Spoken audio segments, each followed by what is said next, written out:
সরকার, এই সরকারকে আমরা পূর্ণ সহযোগিতা করতে প্রস্তুত।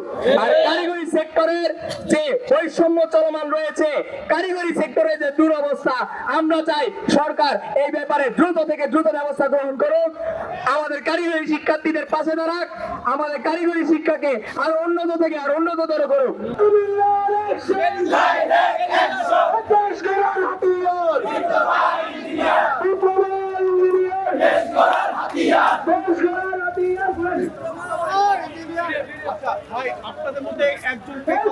একজন ল্যাব সহকারী কেরানি, সে কি করে আমাদের শিক্ষক হওয়ার যোগ্যতা রাখে, যার শিক্ষাগত যোগ্যতা এসএসসি এইচএসসি ভোকেশনাল। আর আমি এদিকে এসএসসি পাস করে এসে ডিপ্লোমা গ্রাজুয়েট হচ্ছি, ডিপ্লোমা ইঞ্জিনিয়ার হচ্ছি। তো আমি ডিপ্লোমা ইঞ্জিনিয়ারকে কীভাবে একজন কেরানি শিক্ষাগত যোগ্যতা নিয়ে পড়াবে, এটা সরকার এবং আপনাদের কাছেও কোয়েশ্চেন।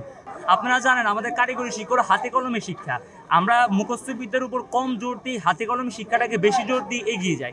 কিন্তু জেনারেল থেকে যে পাশকৃত এসএসসি এইচএসসি বা অনার্স মাস্টার্স পড়ুয়া যে অনার্স করা বাংলাতে ইতিহাসে, তারা কিন্তু আমাদের কারিগরি সেক্টরটায় হাতে কলমে শিখাতে পারবে না।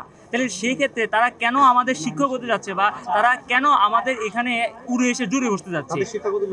যে আন্দোলন করছে এটা 6টা দাবি অবগত করা হয়েছে সবাইকে, এবং আমাদের যে কারিগরি প্রতিনিধিরা আছে এরা আগেও অবগত করছে।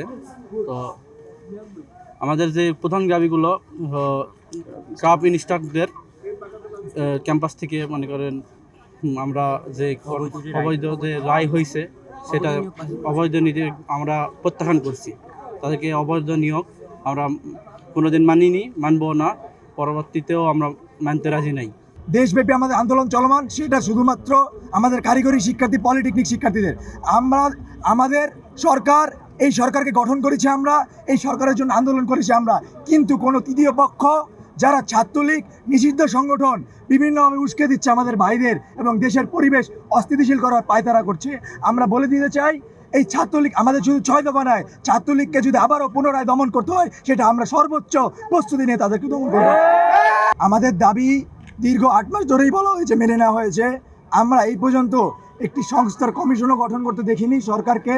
আমরা চাই সরকারের উচ্চপদস্থ যে সকল কর্মকর্তাবৃন্দ রয়েছে তারা দ্রুত এই বিষয়ে দৃষ্টি আকর্ষণ দেখ এবং দ্রুত কোনো সমাধানের পথে আসুক। সমাধানের পথে যদি আসে, আমরাও সমাধানের পথে আসবো।